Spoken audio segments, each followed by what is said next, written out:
Job and Skills Fair, Medical Mission and Bloodletting, and tree planting in celebration for the 10th birthday of our mayor. 10th, if they say life begins at 40, may kasakapulo. Happy birthday, sir.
Thank you, Panas Rondalia.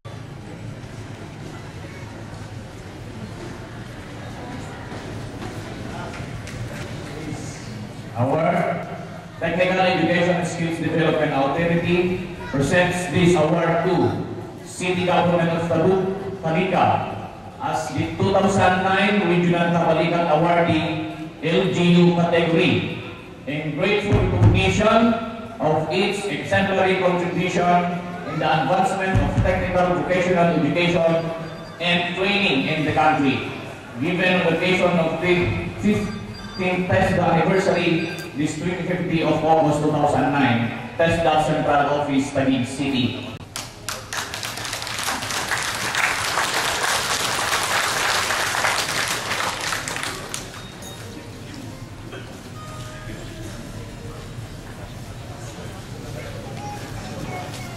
Balikat Award na iginawad sa City of Tabuk.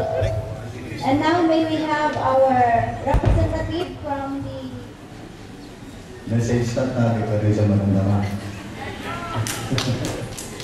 Well,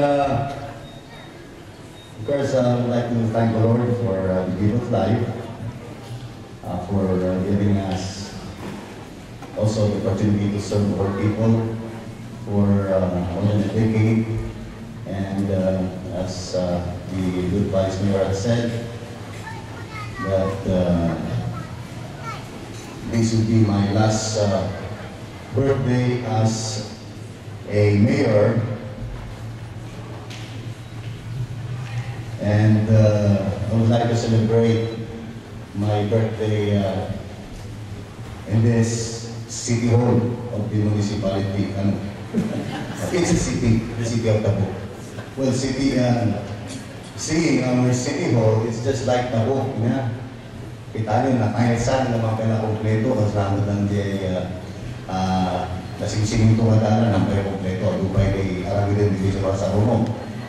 And kita tayo, nagkamot street lights, is naman lang na ito eh. Ng pera kompleto, dupay tayo Arangidin street lights. And all the development, na makita tayo ng Dupay, kaya bigyan tayo para di siyudad tayo. Kahit nung marami tayo ito, kas nagtunggot lang di kapinta sa picture na ni Jawar, iti City Hall tayo. And that's what we dream for our city. And today, I'd like to greet our guests from the POEA, Mama Madel. May katulad tamangan madamdama, ibang aming ikibarkada. Of course, our counterparts from the national government, Manang Julie, and Ma'am Ave from Madole, and of course, we have here our educator, Manang Malimot. And for this program, it's a working birthday, actually, and well, normally, we give holidays to our employees on their birthdays.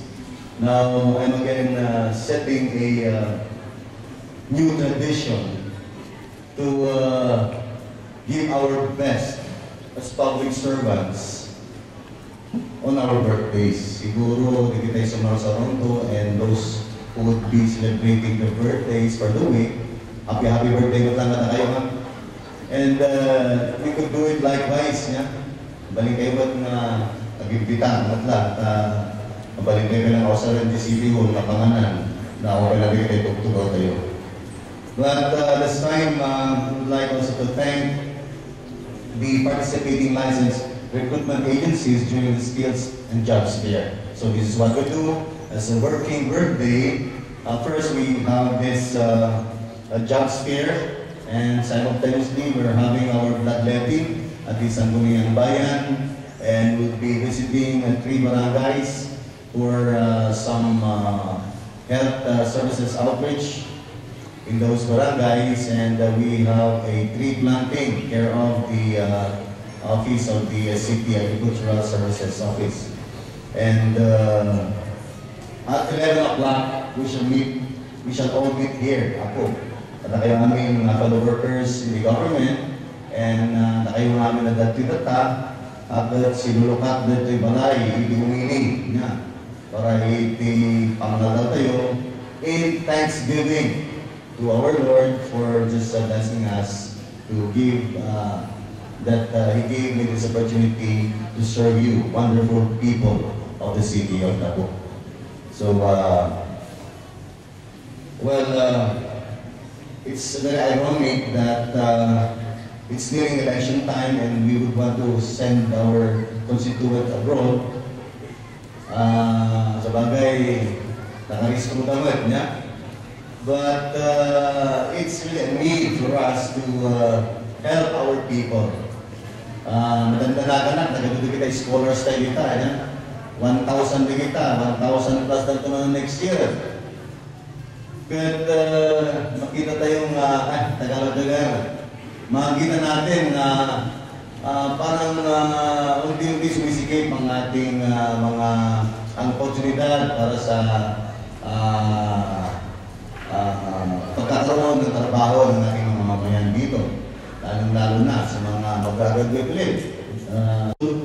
To prepare them for jobs in the future. But we have also our partners for the out-of-school youth to train them, to give them skills so that they will be able also to cope up with the demand of the skills needed in jobs para matulungan ang ating mga kababayan dito sa Tabuk, at sana po ay maging maayos ang ating jobs fair ngayon at makarecruit tayo ng marami-rami para sa ganoon ay matulungan natin ang mga pamilya, lalo na sa mga less fortunate or indigent families na nangailangan talaga ng trabaho para sila naman ay umunlad, para tayo lahat na Pilipino ay umunlad. Maraming salamat po at magandang umaga sa akin lahat.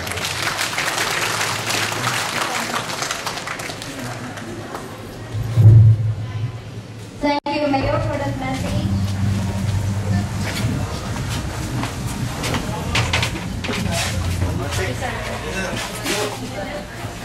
Interview.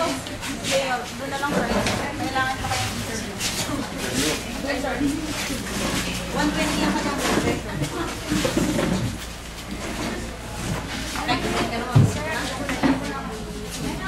Yung marami.